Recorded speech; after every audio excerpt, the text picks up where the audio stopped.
ആഘോഷത്തോടെ വിവാഹ പന്തൽ ഒരുങ്ങേണ്ട വീട്ടിലേക്ക് പ്രതിശുദ്ധ വരന്റെയും വധുവിന്റെയും ചേതനയേറ്റ ശരീരമാണ്.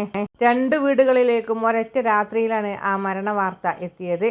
എങ്ങനെയാണ് ആ 2 വീട്ടുകാർക്കും ആ തീരാനഷ്ടം സഹിക്കാനാവുക? നെടവൈ സ്വദേശിയായ ടീന ബൈജുവിന്റെയും അഖിലക്സിന്റെയും മരണ വാർത്തകൾ ഏറെ വേദനിപ്പിക്കുന്നതാണ്. വരുന്ന ജൂൺ മാസത്തിൽ വിവാഹിതരാവാനിരിക്കവെയാണ് ഇരുവരെയും വിധി കവർന്നെടുക്കുന്നത്. ജോലി രാജിവെച്ച് വിവാഹശേഷം പ്രിയതമയുടെ കൂടെ ലണ്ടനിലേക്ക് പോകുന്നതും സ്വപ്നം കണ്ടിരിക്കുകയായിരുന്നു ലീന. കഴിഞ്ഞ 1.5 വർഷമായി സൗദിയിലെ മദീനയിലെ നഴ്സായി ജോലി ചെയ്തു വരികയായിരുന്നു ലീന. പ്രതിശുദ്ധ വരനായ അഖിൽ കഴിഞ്ഞ ദിവസമാണ് സൗദിയിൽ നിന്നും ലണ്ടനിലെത്തിയത്. അവിടെ നിന്നും വിവാഹത്തിന് ആവശ്യമായ സാധനങ്ങളെല്ലാം വാങ്ങി ഒരുമിച്ച് നാട്ടിലേക്ക് പോകാനിരിക്കുകയുമായിരുന്നു. അതിനിടയിലാണ് അപകടത്തിന്റെ രൂപത്തിൽ ഇരുവരെയും മരണം കവർന്നെടുക്കുന്നത്.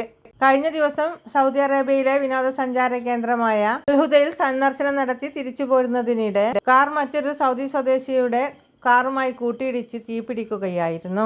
ടീനയുടെയും അഖിലിന്റെയും മൃതദേഹങ്ങൾ കത്തിക്കരിഞ്ഞ് തിരിച്ചറിയാൻ പോലും പറ്റാത്ത വിധത്തിലായിരുന്നു എന്നായിരുന്നു മലയാളി സാമൂഹിക പ്രവർത്തകർ പറഞ്ഞത്. 4 മാസങ്ങൾക്ക് മുമ്പാണ് ടീന അവസാനമായി നാട്ടിലേക്ക് എത്തിയത്.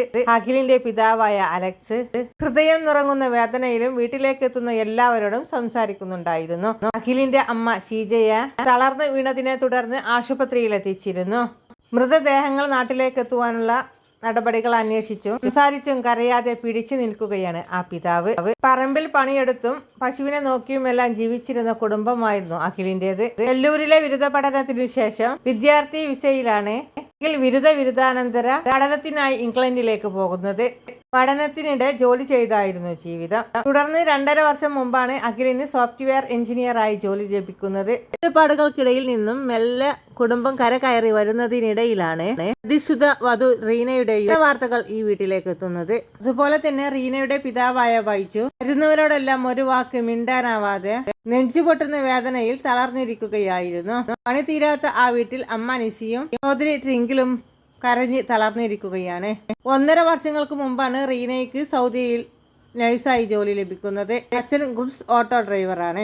അമ്മ നിസി പ്രദേശത്തെ ഒരു അച്ചാർ കമ്പനിയിൽ ജോലി ചെയ്തു വരികയുമായിരുന്നു.